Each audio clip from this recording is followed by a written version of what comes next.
Hello, my name is Alistair Ballantyne, and welcome to the Big Soup podcast. And this is Dr. Love Part 3, where we are exploring some of the weird and wacky and outright harmful advice around dating and relationships and connection that we have found across social media. So, in the past 2 episodes, we have been going through the list of shame. And today we are going to bring the list of shame to a conclusion, because in doing these Dr. Love episodes, it has become clear to me that focusing more on connection between one another and how we interface with one another energetically, and I believe that emotions are how we experience energy, is going to be a direction and a bit of a pillar for the podcast going forward. Because I was sort of because one of the things about this, before we get into today's content, one of the things about this podcast, so for people who've been on the journey so far, this might not make sense to anyone who will be listening to this retroactively in the future, but putting all of this stuff out there has been in part a bid to take perfectionism on directly, look it in the eye and just go for it. Because I am someone who is a bit of a perfectionist, and the problem with perfectionism, as many of us know, is that things just don't end up meeting the outside world because you're always tweaking and tinkering. So my mission for this era of life is just to go for it. Whereas before I would have been like analyzing and observing the angles, and then the moment passes and life moves on. So as we're looking at like connection with others, we have to look at connection with ourselves. And going forward, we'll be really trying to take a focus on how we can embody the spiritual path without necessarily calling it spirituality. Part of my journey in the Big Soup is to find a different word to describe this work, because when people think of spirituality, it comes with a lot of different bits and pieces in their minds. We don't see that it's really just a practice to connect us with those more expanded parts of ourselves that is an awareness and a consciousness that exists beyond the body or cannot necessarily be neatly classified by the different metrics that we place on our lives that are very material, physical, and based on the systems and structures that we have in the world at large. So this has been a really interesting journey for me as the host, because with the Big Soup, this is part of a window into my world of what I do and offer and how I'm moving through this human experience. And I always thought that, you needed to be at a certain place in life, or, have to do certain things before you can start sort of offering out your services to others. But it's become clear to me over the past year, very much so, that there's nothing wrong with inviting people along the journey. We're all nomads, really. We're all finding our way in all of this, and exploring connection is one of the most fundamental aspects of the human experience, especially as we're living in times that are very disconnected. And that's why we've pulled up some of these pieces of harmful advice to explore them and offer a different perspective to that, because it's no good just saying this sucks. It's important for us to say why, and then if we're in a position to offer an alternative. you know I try to stay away from that sort of dialogue, generally speaking, because when I first started in this work, I was advised to essentially use other people's failings to show how I was better in terms of services. And that just felt so wrong. I tried that way of working for about a year and a half, and then it probably took even longer to get out of it. So we have to recognize that, we've all got different ways of engaging with the world. We've all got different ways of showing up. We've all got different concepts, different cosmologies, different frameworks and structures of belief. Some people will tread a path of faith that is more defined for the mass. That is fine for them. Some people will tread a path of their own experience defined by themselves. That's fine for them. We have to see that it is okay for everyone to do their own thing, and the more of us that say that and we, encourage that, the more that we can continue to move forward in society without regressing too much. So reeling that back in, when we put this through the lens of relationships and connections, it's moving from our inner world to a shared world with someone else. And going through the list of shame of these various different points, it's important to kind of reflect on how are we being encouraged to introduce our worlds to other people's worlds? How are we encouraged to meet each other? And one of the great failings of our times, I believe personally, is that we look at everyone with suspicion and we meet everyone with a hard edge. Now, that sense of suspicion, it's not hard to see where that comes from. You just need to open up your device in the morning and bam, bam, bam, there's already like, 5, 6 things to be stressed about just scrolling the feed very quickly. So that is very present in all of our lives. We have to be vigilant about that, about how we engage with it and how much we let that influence and affect us. But also, when we're having bad experiences with connection, relationships, the world, all of this stuff, it's very easy for these negatives to be validated by others who trade on that sense of frustration and desperation in others. You'll often see a lot of people with, giving out advice on social media. They're positioning themselves as coaches, but they're nothing of the sort. They've just kind of monetized their experience and, what was the quote? Got a PhD in their pain, which is not very helpful to anyone else, because we cannot have that idea of this is my path, so therefore it will be your path. No, this is my path, and these are the things that I've experienced. These are the things I've learned. These are the things that I'd like to see better. These are the things that I'd like to see less of. And these are the areas that we're actively trying to improve. So this is a multi-layered thing. And how we engage in connection with others often is a sign of our relationship with ourselves. At the time of recording, I am not involved with anyone romantically, intimately, and I have so many amazing friends that, to me, right now at this period of life, it's all about the friendships, and it's all about those connections, because to me, I believe friendship is a sacred gift that we can give to one another. But also in those friendships, as we go through life, they can evolve and they can change. But we want to have a sense of retaining our warmth to one another, even if we've had, nonsense done to us. I'm trying to keep the language a bit more friendly today. But there is a balance there. There's nothing wrong with protecting ourselves against experiences that we've had before, or we can see where things are going. But you don't want that to become like a jaded personality, And when we look at the list of shame and some of these pieces of advice, to me, it feels very clear that they've come from people in some respects that arguably sound quite jaded, and I have sympathy for that up to a point, because in my journey, I've had all kinds of different things. But the one thing that I've held on to, as I said, I'm not going to become jaded, because if I become jaded, then that means that the experiences that I've been through, if I feel like I've had my power taken away, my agency taken away, my autonomy taken away, if those then result in me becoming jaded rather than sort of like, right, screw this is not going to define me, I will get to the other side of this no matter how long it takes, I still have retained me, and ultimately I have won. Because it's not about like winning or losing, it's more just about like, can we go through life, can we take on our experiences, can we allow them to inform us, but without dictating who we become fundamentally. So for me, that's where the hard edge piece comes from. And when we're meeting each other with a hard edge, it's very hard to form bonds and connections and relationships with one another.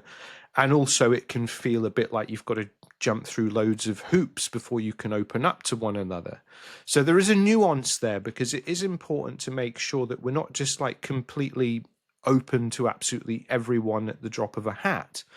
But if we do it on our own terms, and we listen to our bodies, and we listen to what our energy is telling us, we listen to what our emotions are telling us, then we can decide from there if a connection, relationship, decision, opportunity, anything like that is truly right for us without someone else's vested interest kind of like pushing us towards making a decision that benefits them and ultimately not ourselves.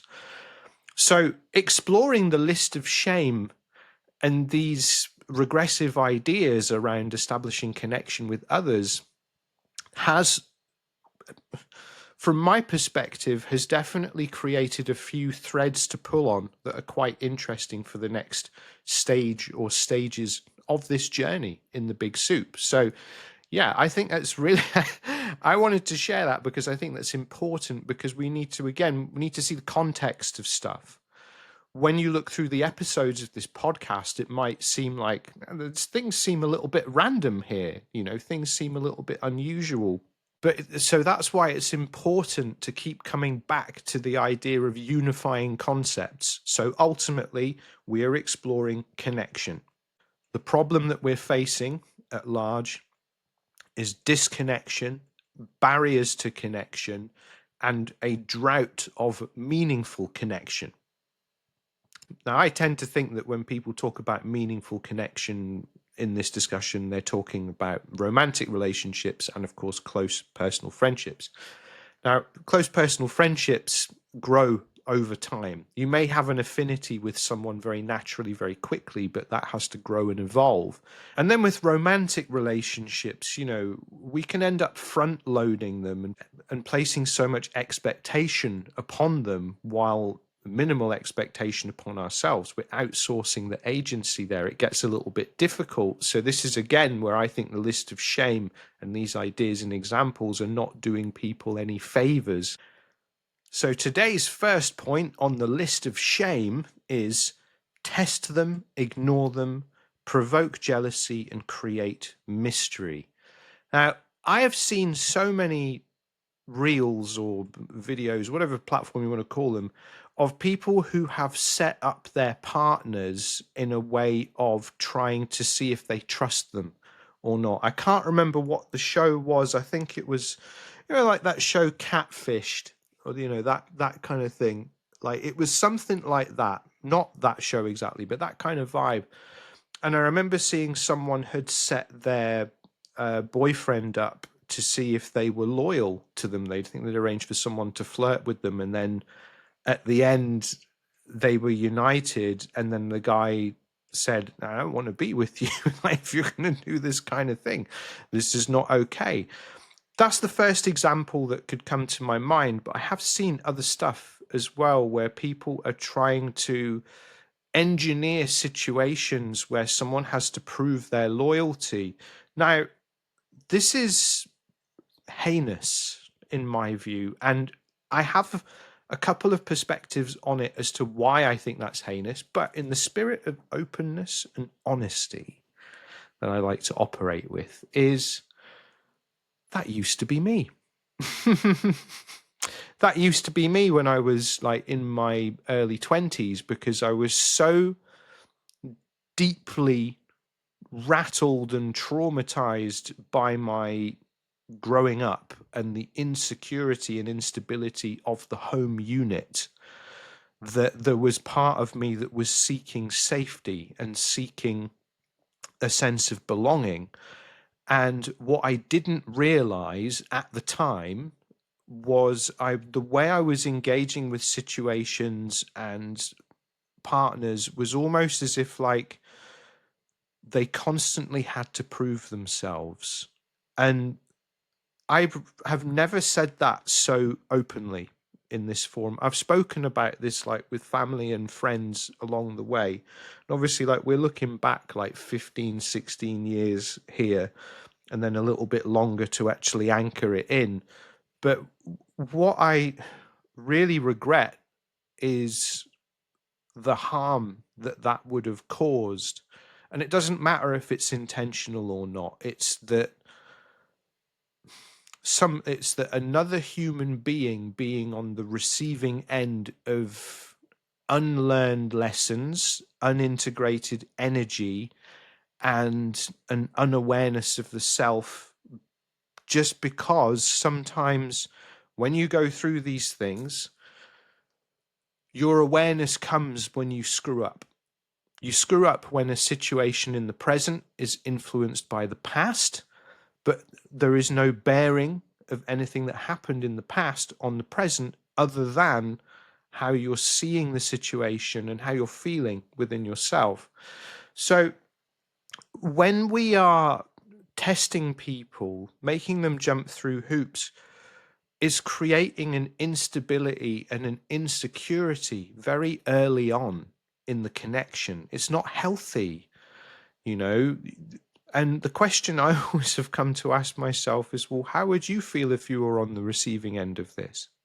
How would you feel if someone did that to you? And one of my personal crises over the years was coming into the awareness of this behavior around about the age of 24, 25, and then just it being very unsettling and disturbing to me because it completely challenged that sense of I thought I knew myself, but clearly there is a part of me here that needs to be worked on and is in pain.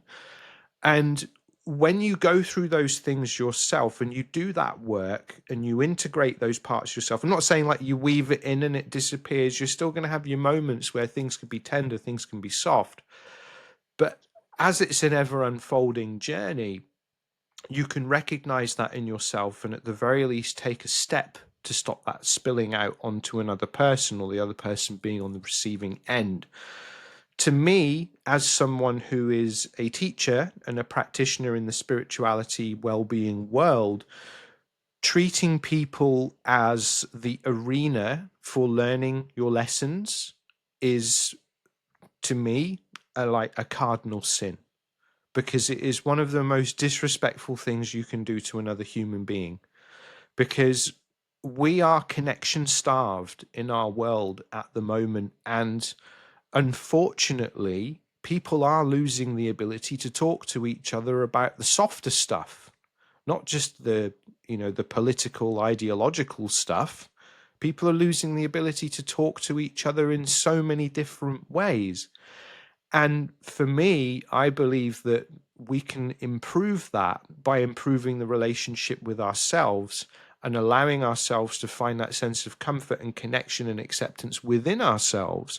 So when we come into contact with others, it gives us an opportunity then to move mindfully into a connection, and intentionally testing someone's loyalty with whatever scheme or anything like that, that is not mindful, that is calculating, and that's not cool. Because that kind of energy should not be directed towards an intimate partnership, because that kind of energy does put people on their own, and it does make people overlook those who might actually be quite good for them. But because there is essentially this testing aspect, they'll never see that, because the relationship won't be real from the get-go. It's about the drama and the theatrics and trying to script it all like a movie. Life is not like that. In my work as a reader, so many people come to me who are trying to get me to advocate for them to play games. So like, well, like, if you asking me questions like, well, if you see that I do this, what will happen? If you see if I do this, what will happen? And I always have to stop them and say, as an ethical reader, the things that you're asking me to do is advocate for you to play games with this person so it will draw them closer to you. If someone wants to be close to you, they will want to be close to you, and they will make an effort in their own way. And when we don't do that work on ourselves and we're not exploring the nuances of ourselves, we're then not open to the nuances in other people. So this creating a sense of like, here are the trials and tests if you wish to stand beside me. You could just stick any warm bod that could say the right thing there, and you end up in a connection with an absolute fucking donut that's just like, what? You might like the way they look, you might like the way that they could pay for stuff, but where's the love, man? Why can't we have it all? Why can't we have the material, the physical, the emotional, the ideological, the spiritual, the perspective-based balances, harmonies, overlaps, all of this kind of stuff. We can have it all, but that starts with our relationship within, and it doesn't include testing people, you know? So, yeah, I think that's quite a powerful point on the list of shame to begin with today. Testing people, it's just not fun. It's not fun. It's not good. It's a heavy energy. And when you are on the receiving end of that behavior, it's bad enough. But it's also very challenging if you've done that yourself and then you're unpacking that, because then there's a whole process of acceptance that needs to happen there. But anyway, that's a different conversation, arguably, for another time. So the next one is texting is enough. Meet when the vibe is perfect. No, no, no, no. Now, this is nonsense, because one of the problems that we have in our very digital social world is parasocial relationships and parasocial connections, the illusion that we know people through social media, whereas we actually probably don't know them at all. And it creates an imbalance, it creates a false expectation, and again, it's front-loading connections without giving them a chance to naturally get off the ground. It's all right, connecting with people on the apps, connecting with people on social media. We live in a digital analog hybrid world. I'm not going to sit here and say, oh, yeah, don't go on the apps. Yeah, you got to do it the old fashioned way. Well, not everyone's got the time. Not everyone can do that. Some people might actually feel a bit more confident being able to message one another first rather than approaching in the person. There's many different reasons here as to why someone might be in that situation. But with the texting piece, it's important to see if there is a rapport.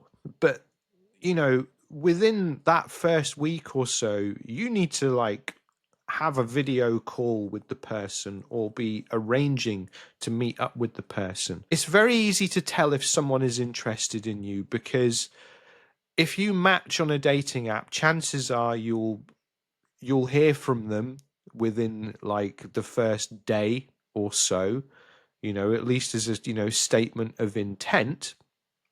But when things drag on for ages, things just kind of peter out.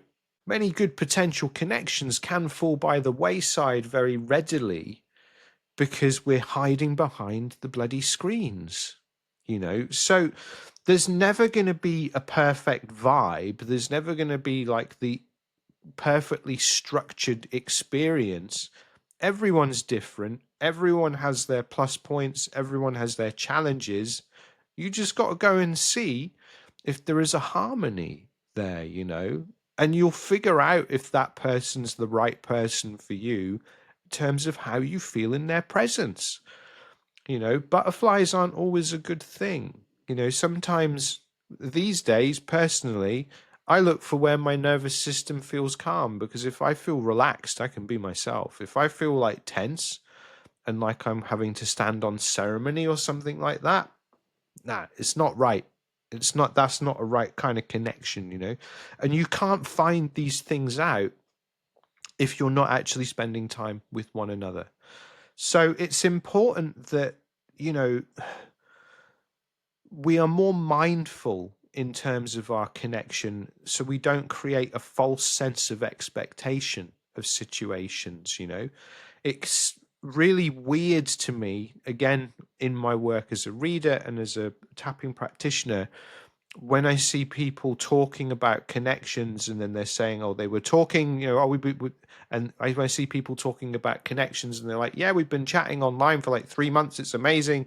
But then he doesn't want to meet up with me, or he keeps canceling. And I'm like, you need to cut this person loose, because if someone isn't up for meeting you and they've got a reason, maybe there's an emergency or there's a family thing, there's a work thing, that's fine. The life happens, don't take it personally. Not the center of the universe. But if there isn't that sense of I can't do this, this has come up, but can you do this? There isn't that immediate kind of the redirection of this is still happening, but I can do this day instead of that day. There isn't that intention, there isn't that openness. It's not right, And the difficulty with creating that false expectation, front loading that onto a connection, so it's all this weight on it, is that if that doesn't work out, you can be so let down and demoralized by the thing, but ultimately that's kind of on you.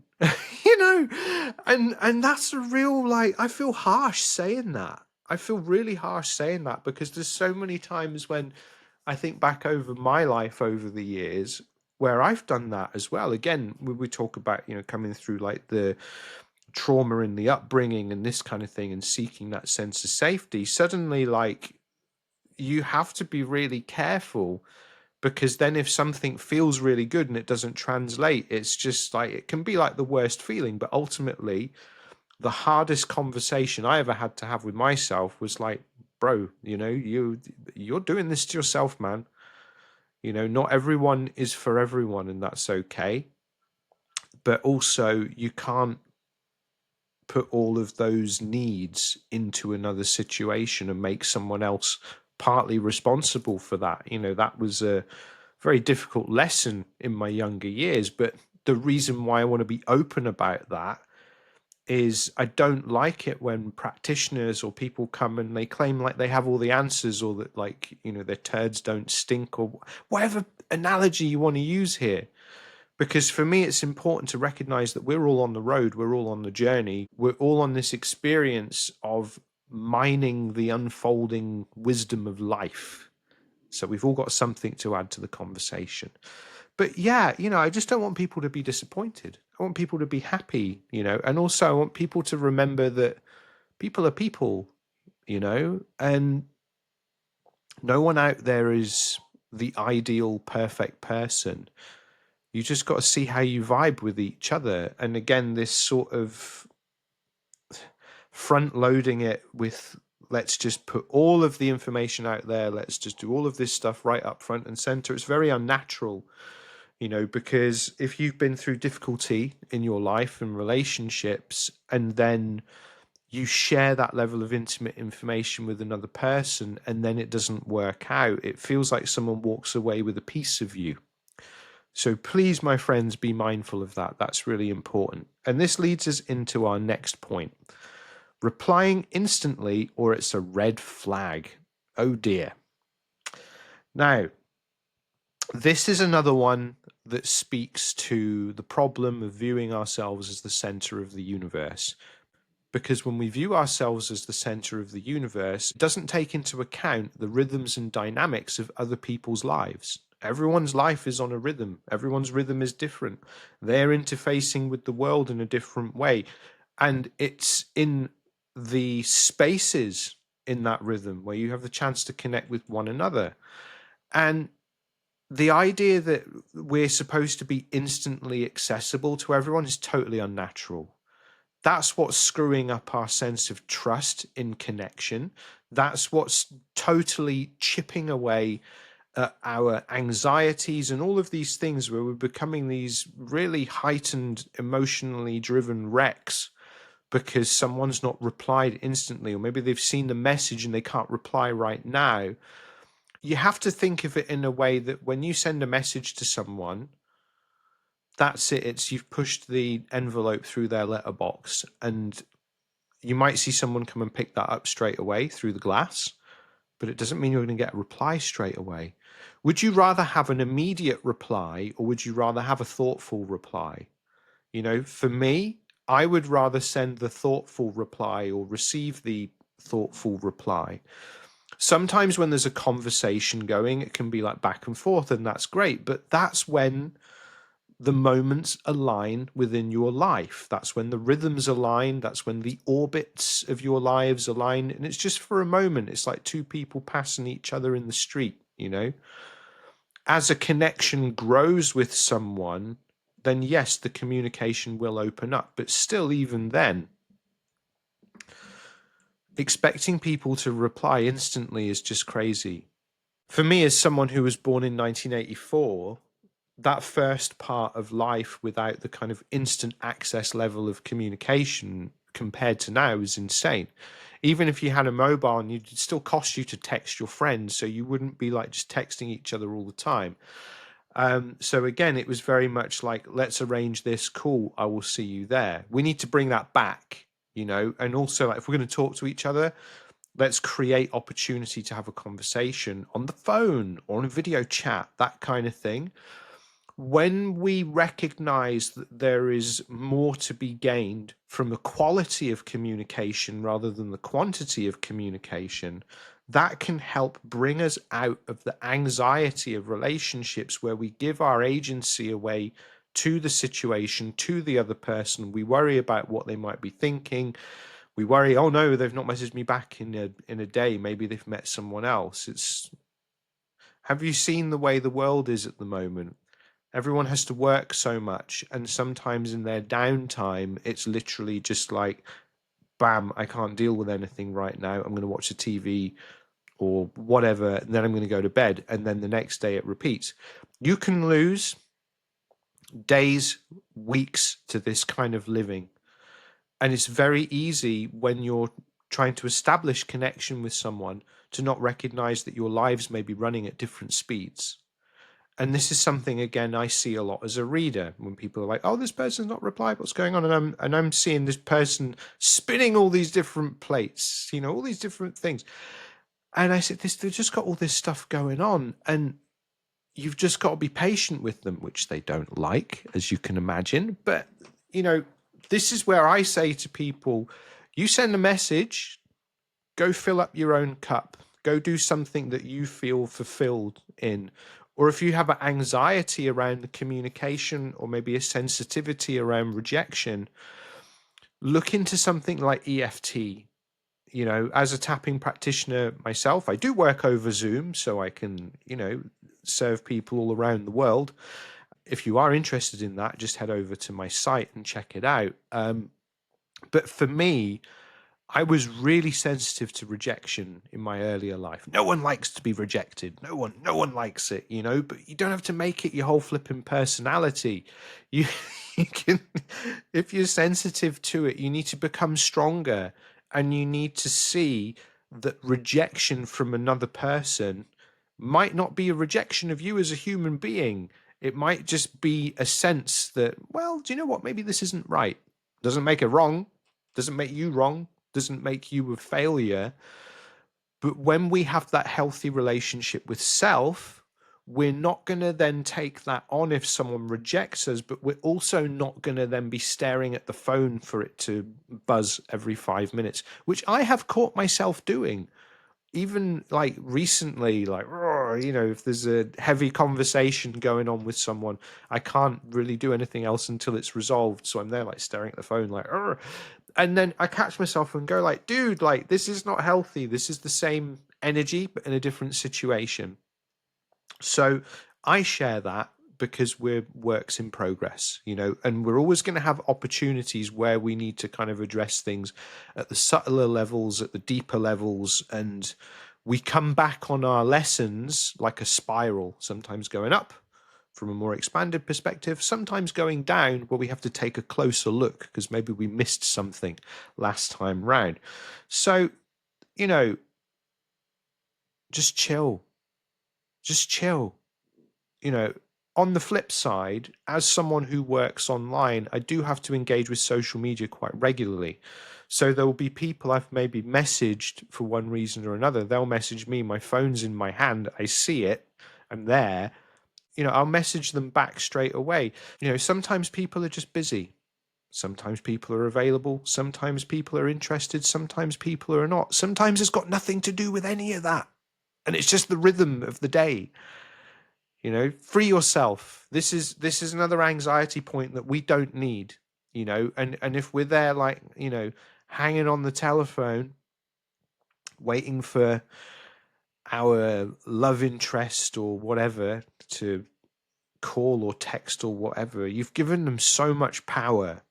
That is power that exists within you that you can unlock and work on and elevate within you, so you don't lose that level of agency to a relationship.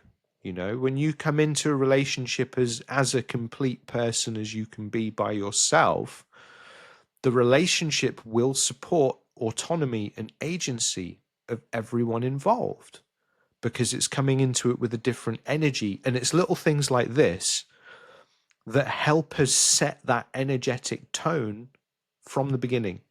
You know, it's the little pointers, it's the little things, it's the tiny little pieces of the structure, the connecting pieces, things like this. It's really, really important, because it can set us up for something totally different if we allow it. Okay, to our next point. Body count, height, and income cutoffs are standards. Interesting. So let's start with height. Bugger all you can do about that. You know, preference is preference. But I think it's important not to judge on that, because I have met very solid couples in height difference where the woman is taller than the man. And do you know what? I think that's kind of hot, personally. I'm 5'8". There is nothing I can do about that without actually like surgically altering myself. I do actually have a back issue, so I wonder if there's a bit more in there. But anyway, my point is there isn't really anything I can do about that without like, oh, well, you could put something in your shoes, or you could have your legs extended. Who cares? Who cares? You know, I don't care about that kind of crap. If someone else cares about that kind of crap, that's not the right person for me, you know? So it's really interesting, because this kind of stereotypes will accompany some of this bogus dating of advice, and you might end up gravitating towards someone who outwardly hits the points, but inwardly there's nothing there. So don't be shy to explore and to think outside the box. But at the same time, you know, recognize that if you do have a preference, that's fine. But is it your choice, or is it what everything around you is telling you is normal and desirable? If it's your choice, fine. If it isn't, have a look at it. The next aspect of that, body count. Purity culture. Yes, purity culture out there to control people, namely women, since as long as we can remember, which is nonsense, because this is regressive stuff, you know. If I think back to my earlier years and some of those insecurities about safety and security in a relationship, yeah, that did creep in a bit, but also we're talking about being in your teenage years here, and then coming into connections that, you know, they open you up in that way, but then also there's a difficulty there. Now, full disclosure, I'm not going to go into it, but first proper relationship I had, I would consider that to be a controlling and abusive relationship, female to male abuse. And I don't really want to talk about that, but that did then rattle the cage going forward into the next couple of relationships, where that kind of thing did play on my mind a bit. It wasn't like it put me off the person. It's like, oh, they've done things I've not done. Oh, so therefore I'm not going to be good enough, you know, da da da. When we look at things like body count, we often find it's those kinds of beliefs underneath them, you know, an anxiety, an insecurity, something that's not been addressed within, that suddenly makes that a problem. Whereas from my perspective, what's really important is people choosing to be together in that moment and going forward. It's not about what's happened in the past. If you're attracted to that person in the present, you're attracted to the person who is the sum product of their experiences so far. So whatever has gone on in the past, things that we cannot change, things that we wanted in that moment, it's okay, man. You know, it's okay. Like, if that bothers you, you got to deal with it. It's not someone else's problem. Don't make it someone else's problem, because again, that's that harsh edge. That's making people the arena through which your lessons are learned. And that's not okay. You know, you choose to be with that person, you accept them. You can obviously like have parameters around intimate conversations between the two of you, and, you know, be open. You know, if someone is accepting of themselves and you say that, oh, do you know what? That's a little bit challenging for me, actually. You know, and you approach that in a way that it's like, we're going into new territory here. We're going into new ground. And I might need a little bit of a map here, or I might need a little bit of this or that. And there's ways that we can come into mutual acceptance that can be very empowering and build such a deeper bond with one another. But it's recognizing that contrast can complement, doesn't have to come to conflict, you know? And with this idea, you know, purity culture, what is purity? What is it? How do you define that? You know, is it, oh, it's how many people you've touched? Oh no, oh, they've touched so many people. Now I can't do that. Do you know what? Like, I'll level with you, folks. I don't know what my number is. I've got no idea. I've got no idea. And I don't really know where to begin with that, because to me it's not important. I know it's not loads and loads, but I know it probably might be more than people would consider average. But what is average? We live in weird times. Do what you want. Just be careful, you know? It's okay. But the thing is we're kind of like looking at like shifts in mentality here as well. One of the reasons I'm open about my own path of healing and experiences is the person I have become is very different to the person that I used to be. And the choices that that person made are not necessarily choices that I would make now, because a lot of behavior for me in my younger years was partially about numbing, but very much was about seeking connection. And sometimes that meant mistakes. And sometimes that meant going to places with people that probably shouldn't have done, but also that was what I wanted in that moment. So, you know, what can you do? So you've got to be pragmatic about these things with yourself, because to me, that sense of purity, like I was talking earlier about going through experiences and not becoming jaded, a retention of the purity of the human spirit, to me that's the important thing. And also we have many different types of relationship modality now. For me, like, you know, one person at a time is probably the best thing for me. For others that won't work. That is fine. We can accept that in each other. That's absolutely okay.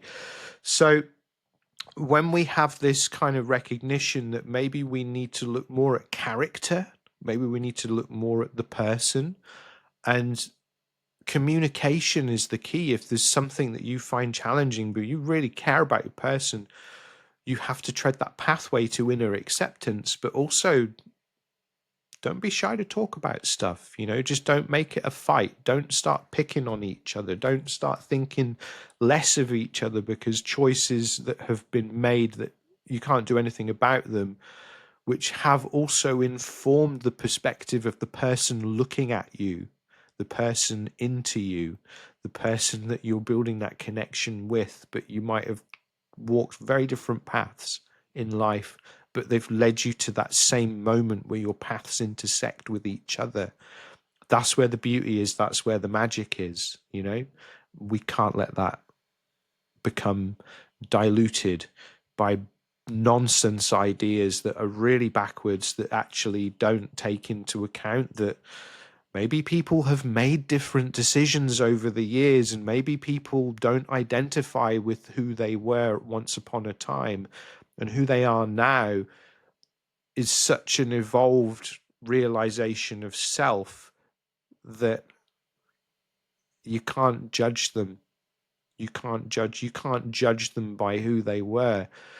You can only hold yourself to your own standards. And if other people's standards don't overlap with you harmoniously, that's okay. It's no harm, no foul. But it's not about then using your standards and views to bash them over the head because they're then suddenly wrong. This is nonsense. Let's not do it. The third component of this point is the financial and income side of things. Now, this is a funny one because this does play into a lot of stuff that we see about the high value person and all of this kind of thing. And suddenly, people are defined by their bank balance and all of this kind of stuff in a time where a lot of people are trying to break out of old systems and ways of doing things, or it's actively failing them and they've not got the mechanics to make that jump. There's a lot of people going through a lot of challenging things that are a result of some of the structures and mechanisms in our society either being taken away or becoming harder to access, because everyone's obsessed with profit these days. Everyone's obsessed with what's in this for me, And I see this as part of an issue in the relationship world. Now, you've got to be able to put on the table, it's not about having a free ride. It's you got to pay your end of things, and it's always important to be able to do things for the other person. And there'll be widely different ideas about this, but ultimately there are a lot of things that I see where I think everyone should at least be able to support themselves, because then they have their agency and they have their autonomy in a relationship. And when people come into a relationship expecting to be completely provided for, or seeing that income dictates value, what happens if something changes? What happens if the money stops? What happens if they lose their job, or there's some kind of uncertainty? You need more to base your relationship on, because I've seen so many relationships break down when someone loses a job or someone can't do this thing anymore, and then suddenly it becomes an issue. So if you don't have the other aspects of the connection to build that sense of harmony, with the income side of things just being one part of that, it will ultimately be a matter of time before the relationship fails anyway. Because if it's all about that sense of like, yes, they're great because they have all of this cash and we do all these things, but then if that changes, if there is an energetic imbalance, then you might find that the walking credit card might start looking elsewhere, because the relationship isn't built on the other values as well. It's not about saying, oh yeah, money's not important. We live in a world that needs money and everything's becoming more expensive. It's about your relationship with it, and also, like, one of the other things in relationships such as this, where I'm actually thinking of a couple, woman is an entrepreneur, she's taller than the husband, and she is the main breadwinner, but between them, they're kind of like, well, this is our life, it works for us, what's the flipping point here? And what I found interesting was the partner was just like, yeah, whatever, it's chilled, and everything is split between them in their own way. But when you would look at it, it would completely fly in the face of all of this stuff that gets talked about, because it's the opposite. And when we base these things on arbitrary factors, like the job that someone has, how much they've got coming in, how many people they've been with, how tall they are, all of this kind of stuff, these things might actually stop you connecting with the right person. But maybe their energy, maybe their vibration, their frequency has shown up in a container that you might not have actually defined, but you're not looking beyond. You're not looking into the person to see that truly there is something there. So again, it's not going to be for everyone, not going to work for everyone. But like I say, we're just offering perspectives to these different things. Okay, next one. Play hard to get. It makes you more attractive. No, it doesn't. I don't think people have got time for this crap anymore. I think that it's about leaning more into the rhythm of connection. I'm not immediately available to everyone. And even when I am in connection with someone, I'm more available to them. But for me, it's not about games. You know, I've noticed when people are trying to like do the hard to get thing with me, and I'm like, yeah, whatever. I'm seeing it. I haven't got time for this. You know, I said to myself that if a relationship is going to come into my life, there can't be any games. There can't be any uncertainty at a level. There needs to be a level of self knowledge, and we need to be on the same page to a degree, at least at a foundational level. And if that's not there, or if that's going to come at any of the expense that I've built for myself through my own experiences, then I can't do it. And that has resulted in some very hard moments, for, you know, it's, I laugh because it sucks, you know, because it doesn't, these things can't always really be clearly communicated in the moment, but not having games in your personal romantic life is such a more peaceful experience. It can get a little bit like lonelier because some of the connections that come in are very game based in nature. But since teacher training and having to read the book The Games That People Play by the psychologist Eric Berne, that actually showed me a lot of times and places where I was getting sold short and essentially like emotionally manipulated. This is why I talk about emotions and energy a lot. It's my own journey. When I just wanted to connect with the other person. And, you know, when you clock that, you don't really want to go through that again. So there's a number of different layers and levels to this, and this can play out in so many different ways. But so much of the normal dating advice is just nonsense. You know, create a rhythm to the connection, establish when you'll be available, communicate that, you know, because ultimately it's a supply and demand issue here.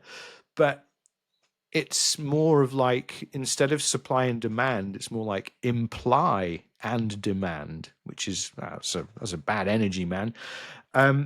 So if you have got that sense of communication and you've got that rhythm in the connection, it becomes much easier. But still, because then access to each other is measured and regulated, it still creates the same effect. It's like, oh, I'm looking forward to seeing them, or like da da da. Or it's like, I arranged a date with someone and I was like, yeah, let's do this. Cool. All right, wicked. And then I'd arranged to meet them like 2 days later, and I didn't speak to them for like 2 days until we were to meet, because I thought, well, let's have something to talk about. Let's just do that. I saw a video on social media where someone was talking about going on dates, and they had recorded this video throughout the day running up to the date. And it was interesting that there was a lot of messages throughout the day, but then in a portion of the day when there wasn't any messages, the tone shifted a little bit as if that was a bad thing. And I just thought, why the hell are you messaging each other on the day that you're supposed to meet in case anything changes? Or, you know, I wouldn't even say send a message, oh, are we still meeting today? Because there's that insecurity there, there's that worry. Can feel that, but just got to go for it. So there are other ways to achieve that aim without wrapping each other in a spider's web of nonsense and games and bullshit that ultimately just harms, you know? So we can still achieve that, but we don't have to do it that way, because it is important to establish a rhythm in a connection, and it is important to give attraction and questions and thoughts and feelings time to percolate and brew. You know, it's not just like going to the drive-through and order, oh, everything's here, thanks, I'll just drive away. No, we've got to give it time. We're humans, we're organic beings. Things need time to grow and to develop. The next one, apps are the problem, love is dead. I actually don't have an issue with the apps if they're used mindfully. Not if you're sat there scrolling for hours on end, just looking at people which you probably would never even talk to in the first place. My philosophy with the apps is as such. I'm not on any of them at the moment, but I treat it as like, we're just going to like put the fishing rod over the side of the boat and just kind of hang out here. Take a look every once in a while. If someone is interesting, or maybe say hi, you know. But also, as I travel around a lot, it's kind of like an interesting thing of like, well, where are the people that I might connect with, that might not be immediately apparent to me. So I'm more kind of open to things. I don't place too much stock on it, but also I do recognize that sometimes the people just there for validation. I'm not there to validate them. I'm there with intention if I am there. So we just see it as another avenue of connection. Something that I would do actually is, in my immediate area, is I would left swipe everyone, because I thought if I'm going to meet these people naturally in my area, then I will. Because you've got to have space for the natural rhythms as well, and the natural experiences, and also like, don't close yourself off to meeting people organically. Don't just sit at home and be like, oh, I'm on the apps, I'm not meeting anyone. It's like we still got to go out and do things. It's just another channel. It's reflective of our times, but it's also important to be even more savvy with your own emotions and energy if you're out there meeting people on the apps, because what the apps do is they do front load things. So you're meeting someone off there. You already know that you've got the hots for each other. You already know you find each other interesting. There's a big chunk of the process that is implied, but you still have to do the work of connection. You still have to be very mindful about that and not necessarily let things just run away as they are prone to do in that kind of situation. So seeing it as another channel is really important, rather than having this kind of doom view of everything. This whole doomerism is not something I'm into, because that is a very handy tool for hopelessness in the world. And if there's anything we need right now is hope. So see these things as just another means of connection, another avenue, another opportunity, not something that is dictating the entire experience. Final point on the list of shame. Goodness me, we finally got here. Looks are currency. Optimize the persona. Now, this is mental, because again, if we kind of doing this off the back of the apps, so many people like showing up filtered, and some of these pictures do look like airbrushed within an inch of their lives, but if that's how people want to present themselves, that's fine. That's okay. But what we also have to recognize is there is a very regressive moment happening right now that is trying to push us towards like very kind of Eurocentric beauty standards in the world at large, whereas actually every human is different. Everyone from around the world is built differently, so they have different points of attraction, things that are actually pleasing and not pleasing, and something that could be very attractive in one part of the world and another part of the world is just like, oh, what is this? And vice versa. So we are a planetary society in the making. That's why we've got so many problems at the minute. That's why the big soup exists. So we're just another kind of beacon and anchor point for people. But you have to appreciate that everyone is different. You might have natural preference. You might be naturally attracted to a certain type of person. That doesn't mean that that is the way for everyone. That's the way for you. And if you know that, I support that. Fair enough. But it doesn't mean like dunking on other things. And we can have a very small-minded view of this kind of thing. This can be a bit like, oh, some regressive ideologies can take a foothold here. But, it's like I'm saying, like with the swiping culture, whether we like it or not, we become objectified. We become commodities in the marketplace for relationships. And for me, that's why I find it challenging to meet people in that arena, because I always think like, well, hang on a minute. I can't really put myself across accurately like this, because there are many sides to me, just as there are many sides to you. And looks are only one thing. I'm happy with my appearance. I know I'm not a bad looking person. I don't really care. I used to get so hung up on this sort of thing. I'm happy with who I am. And when you're happy with who you are, it's kind of like an energetic armor from these people who are driving everything on these metrics of weird. these very regressive metrics, very made to measure metrics. Love is not made to measure. Love is what we make it. And that takes time, it takes effort, it takes self-knowledge, it takes an awareness of our internal landscapes, and it takes an awareness of how we interface with others. But the last thing that we should be doing is being out there and trying to think that people can fit exactly into the mold of what we want. Because what we want will change over time as we evolve and we grow. This is all part of a bigger process, and when we see like tips like this encouraging us to be very transactional about our connections and dehumanizing of them, we have to be incredibly careful, because it can lead us into a road of disconnection.